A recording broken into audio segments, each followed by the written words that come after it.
You were quite attracted to the initial new wave movement. I mean, I've read a number from what I've received that some of that music seemed very vital to you, and that had some sort of an influence. Is that in relation? Is that sort of the same sort of thing? Yeah.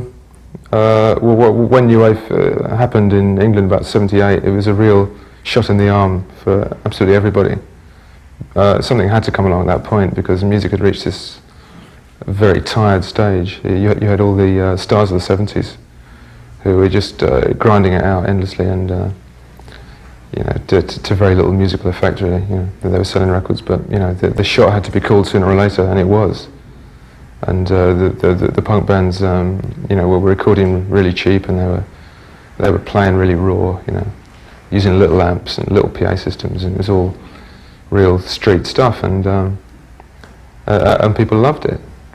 Can you blame them? You know? Do you think that your personal, I mean, if you want to characterize the Richard Thompson style, it would seem to be very honest, very true, very not depressing, but very accurate music.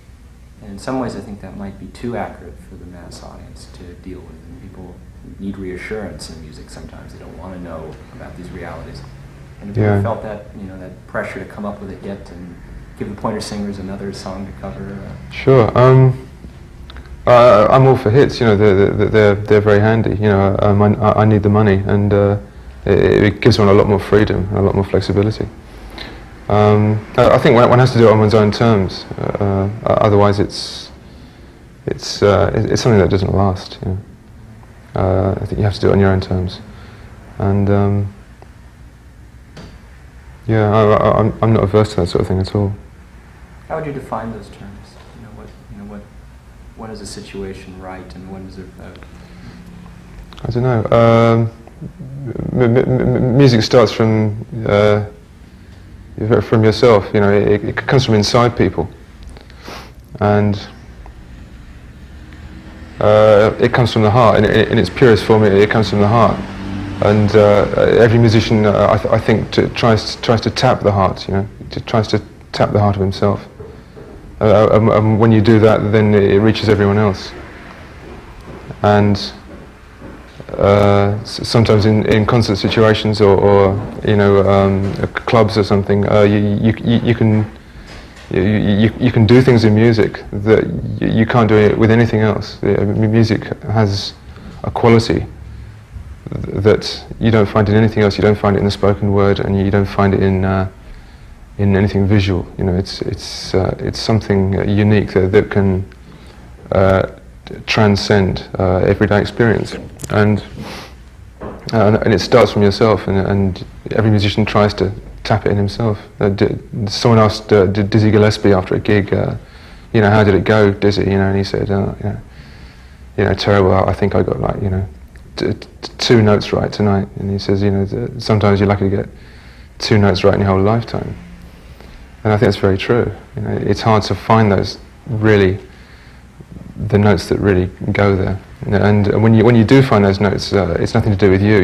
You're not really there. You've kind of, you're the instrument. You know, the music just comes out from somewhere else. You know. That's what I'm curious about, that idea of the musician as the medium of communication, tapping into something out there, channeling it through you. Oh, sure. Somehow. Is it something that I know that more in I think the Muslim faith than the other, there's a certain quality of just playing that one note, that certain thing right, and practicing discipline.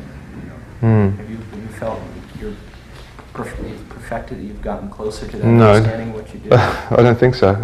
There's a lot to study. I'm very interested in Andalusian music, which is it's the classical music of Morocco, and it's a science of music, in which every note has a very specific purpose, and it does something to you. So a tune, which is a sequence of notes, has a very specific effect, and there are men who understand this science, and when it's sung, it's very moving music. You know, it's music of the heart, and everyone in a room listening to it is affected. You know, they can't not be affected by it.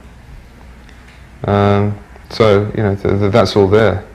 You know, you can play rock and roll, which is something, or you can try and do better. You know, there's no harm in rock and roll, and then you know, if you can do better, that's even better. Well, how can you kind of relate rock and roll in the classic, you know, I think rock and roll, that beat, I mean, that infectious rhythm to that note, that concept, I mean. It's just a cruder form. That's all. It's a form that's more related to your body, you know, to the body. And if you can turn people's hearts with rock and roll, then there's no harm in it. You know, there's some rock and roll that I couldn't really touch, you know. But if it's okay, there's no harm in it. If it goes to the heart, you know, if it moves people in the right direction, then you know it's good music. Must be good music. Is there a danger though in that definition of that direction, though, in the course that music takes? You know, as far as how would you define that direction? I mean, when do you know? How do you know personally that you've done that? You know, you feel that. It's all in the heart, you know. You know everything. You know, if you look at your own heart, then you know what you're doing. You know, and that's it. That's your yardstick, you know.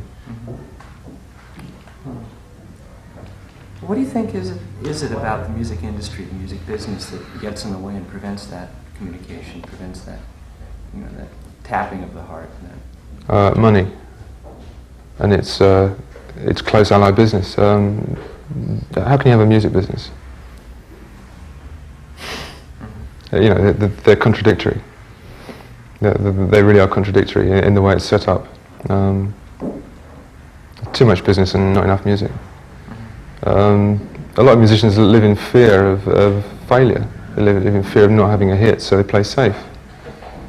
They make the same disco records backwards as their previous hit. You know, it's all really playing safe and being conservative.